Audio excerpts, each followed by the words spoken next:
महाभारतम् दुर्योधनस्य चिन्ता। अनन्तरदिने प्रातः कौरवपक्षीयाः अश्वत्थाम कृप शल्याः पाण्डवपक्षीयाभ्याम् अभिमन्युः धृष्टद्युम्नाभ्यां सह युद्धम् आरब्धवन्तः। एतदनन्तरं दुर्योधनपुत्रस्य लक्ष्मणस्य अभिमन्योः च घोरं युद्धम् आरब्धम्। एतस्मिन् युद्धे लक्ष्मणस्य पराजयसम्भावना यदा ज्ञाता तदा दुर्योधनः अन्ये च अभिमन्युम् आक्रान्तवन्तः। तथापि अल्पम् अपि भीतिम् अप्राप्य अभिमन्युः युद्धम् अनुवर्तितवान्। अत्रान्तरे तस्य साहाय्यार्थम् अर्जुनः आगतवान्। एतत् दृष्ट्वा लक्ष्मणस्य साहाय्यार्थम् भीष्मद्रोणादयः महारथिनः उपस्थिताः। एतदवसरे अर्जुनं सम्मुखीकर्तुम् कोऽपि न शक्तवान्। अर्जुनः प्रलयकालिकरुद्रः इव व्याहरन् शत्रुसंहारे निमग्नः आसीत्। एतत् दृष्ट्वा कौरवसेनायाः बहवः योद्धारः पलायितवन्तः, केचन च मरणं प्राप्तवन्तः। तदा भीष्मः द्रोणम् अवदत्, महता शौर्येण युद्धं कुर्वतः अर्जुनस्य सम्मुखीकरणं नितरां कष्टम्।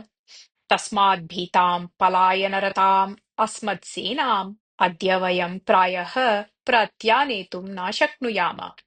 सूर्यास्तः तु कथञ्चित् आसन्नः इव, अतः अद्यतनयुद्धस्य समाप्तिम् उद्घोषयाम इति। तृतीयदिने कौरवसेनया गरुडव्यूहः रचितः। पाण्डवसेनाच्च अर्धचन्द्रव्यूहरूपेण अतिष्ठत्। यदा युद्धम् आरब्धम् तदा दुर्योधनः स्वस्य रथं सेनां च घटोत्कचं लक्ष्यीकृत्य अग्रे अनयत्। भीष्मः द्रोणः चापि शौर्येण आक्रमणम् आरब्धवन्तौ। अभिमन्युः सात्यकिश्च शकुनिं सम्मुखीकृतवन्तौ। अर्जुनः एतस्मिन् अपि दिने कौरवसेनायाः नाशने उद्युक्तः जातः। भीष्मः द्रोणः च अर्जुनम् अनुकुर्वन्तौ इव पाण्डवसेनायाः नाशनम् आरब्धवन्तौ। घटोत्कचः भीमः च सम्भूय कौरवसेनायाः दूरप्रेषणार्थं प्रयासम् आरब्धवन्तौ। पलायमानां स्वसेनां निरोद्धुं भीष्मः द्रोणश्चापि न शक्तौ, किन्तु दुर्योधनः तत्कार्यं साधितवान्। वेगेन अग्रे गच्छन्तीं दुर्योधनसेनां दृष्ट्वा पलायनमाने सैन्ये लज्जा उत्पन्ना। अतः तत्रत्याः सर्वे पुनरपि युद्धे प्रवृत्ताः जाताः। तदा दुर्योधनः भीष्मसमीपं गत्वा क्रोधमिश्रितस्वरेण अवदत्, आर्य, रणरङ्गे भवती उपस्थिते अपि अस्माकं सेना पलायते यत् तस्मादपि अधिकः अपमानकरः विषयः अन्यः कः स्यात्। पाण्डवानां विषये भवतः सहानुभूतिः दया च अद्यापि न अपगता। पाण्डुपुत्रैः सात्यकिना धृष्टद्युम्नेन च सह अहं युद्धं न करोमि इति भवता किमर्थम् उक्तम्? भवादृशाः अपि पूर्णसामर्थ्यम् उपयुज्य युद्धं यदि न कुर्युः तर्हि मम पक्षस्य का वा गतिः स्यात्? भवतां शक्तिसामर्थ्येषु विश्वस्य एव खलु मया युद्धनिर्णयः कृतः। किम् एतत् विस्मृतं भवद्भिः? इति। एतत् श्रुत्वा क्रुद्धः अपि भीष्मः विषादमिश्रितस्वरेण अवदत्, पाण्डवानां जेतुम् इन्द्रः देवसेना वापि असमर्थः इति मया पूर्वम् एव उक्तम्। अहं वृद्धः अस्मि। शौर्यप्रदर्शने मया कदापि प्रमादः न कृतः। तथापि भवन्मुखात् एतादृशानि वचनानि आगच्छन्ति यत् तत्तु दौर्भाग्याय। आसक्तां तावत् मम शौर्यं भवान् भवत्पक्षसमर्थकता च सकृत् पश्यन्तु तावत् इति। एतावत् उक्त्वा सः क्रोधेन तपन् पाण्डवसैन्यं क्रूरतया दण्डयन् अग्रे गतवान्। दुर्योधनसेना तेन सह आसीत् एव। तस्मिन् दिने भीष्मस्य पुरतः आगताः सर्वे सैनिकाः व्रणिताः सन्तः एव प्रतिगताः। पाण्डवानां सैन्यं सहस्रशः खण्डैः विभक्तम् अभवत्। कृष्णार्जुनौ अपि भीष्मस्य संहारकार्यम् अवरोद्धुम् असमर्थौ जातौ। भयेन पलायनमानान् सैनिकान् दृष्ट्वा कृष्णः अवदत्, अर्जुन, स्वसामर्थ्यं प्रदर्शयितुम् अयं सुयोग्यः कालः भवतः। सम्मुखम् आगतान् सर्वान् कौरववीरान् संहरिष्यामि इति भवान् पूर्वम् उक्तवान् आसीत्। भीष्मं दृष्ट्वा सर्वे सैनिकाः कालरुद्रस्य दर्शनात् इव भीताः सन्ति। एतस्मिन् अवसरे भवता साहसं दर्शनीयम् इति। हे कृष्ण, मम रथं भीष्मसमीपं नयतु, तं वृद्धं परलोकं गमिष्यामि इति उक्तवान् अर्जुनः। कृष्णः तथैव कृतवान्। भीष्मः यदा दृष्टिगोचरः जातः तदा अर्जुनः धनुषि बाणं संयोज्य प्रेरितवान्। तस्मात् भीष्मस्य धनुः भग्नम्। भीष्मः मन्दहासपूर्वकम् अपरं धनुः उन्नीय युद्धार्थं सन्नद्धः जातः। उभयोः अपि घोरं युद्धम् आरब्धम्। तथापि कृष्णस्य मनसि आभासता यत् अर्जुनः उत्साहेन युद्धं कुर्वन्नास्ति इति। सः अचिन्तयत् यदि अर्जुनः भीष्मविषये एवम् एव आदरं प्रदर्शयेत् तर्हि पाण्डवसेना अचिरात् एव नष्टा भवेत्। तदा मया एव कवचादिकं धृत्वा भीष्मादीनां वधं कृत्वा पाण्डवपक्षः संरक्षणीयः स्यात् इति। अत्रान्तरे कौरववीराः अर्जुनं परितः स्थित्वा आक्रमणम् आरब्धवन्तः। तदा सात्यकिः अर्जुनस्य साहाय्यार्थम् आगतः। सः धावतः सैनिकान् उच्चस्वरेण आज्ञापयत्, भो भोः सैनिकाः तिष्ठन्तु इति। एतद्दृष्ट्वा कृष्णः सात्यकिम् अवदत्, सात्यके, ये पलायनं कर्तुमिच्छन्ति ते कुर्वन्तु नाम। एषोऽहं भीष्मद्रोणादीन् कौरववीरान् सर्वान् चक्रायुधेन हत्वा युधिष्ठिरस्य पट्टाभिषेकं निर्वर्तयिष्यामि इति। एतावत् उक्त्वा कृष्णः चक्रायुधम् उन्नीय अश्वानां खलीनं परित्यज्य रथात् अवतीर्य भूमौ अतिष्ठत्। चक्रायुधं प्रयोक्तुम् उद्युक्तं कृष्णं भीष्मः शान्तस्वरेण अवदत्, आगच्छतु कृष्ण, भवतः हस्तात् मरणतः मम यशः आदरः च वर्धिष्यते इति। तदा कृष्णः अवदत्, अद्य प्रजानां नाशनं यत् प्रचलति तस्य कारणं भवान् एव। दुर्योधनः यदा वञ्चनया द्यूते मग्नः आसीत् तदा भवता सः नानिवारितः। इदानीं च तस्य रक्षणार्थं महान् प्रयासः विधीयते। सः वंशद्रोही भवतः वचनं न पालयति, तथापि किमर्थं सः न परित्यज्यते भवता इति। राजा तु प्रत्यक्षदेवता खलु।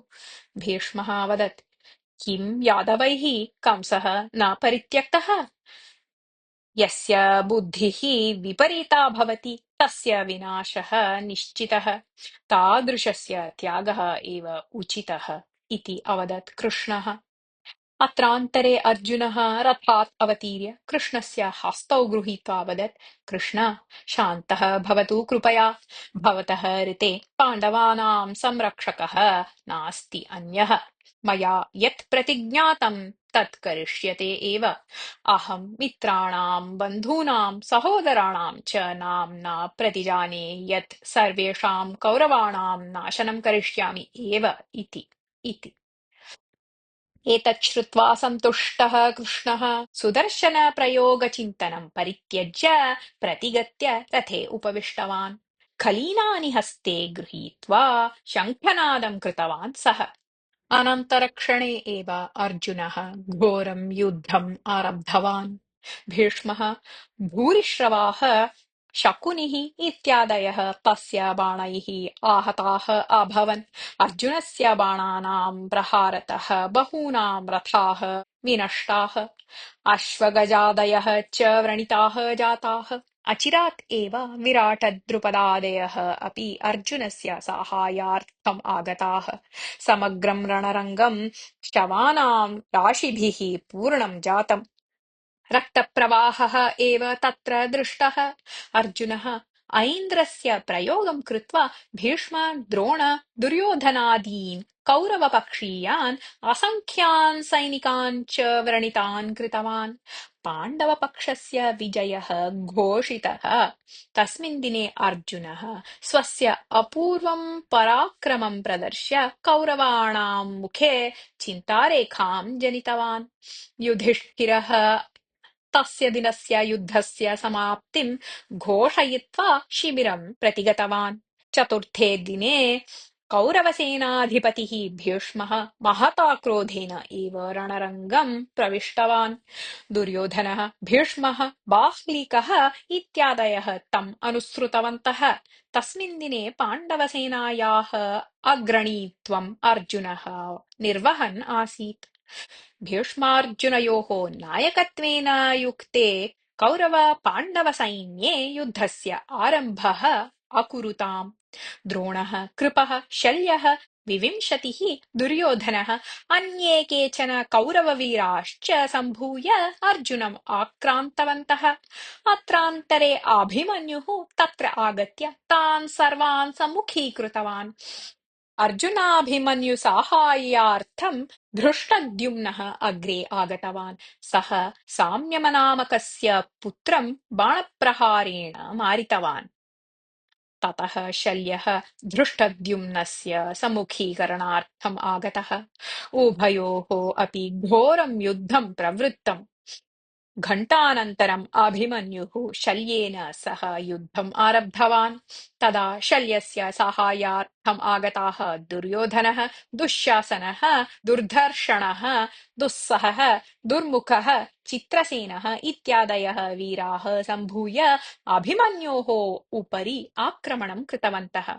तदा भीमः, धृष्टद्युम्नः, उपपाण्डवाः, नकुलः, सहदेवः इत्यादयः अभिमन्योः साहाय्यार्थम् आगताः। उभयोः अपि पक्षयोः घोरं युद्धं प्रवृत्तम्।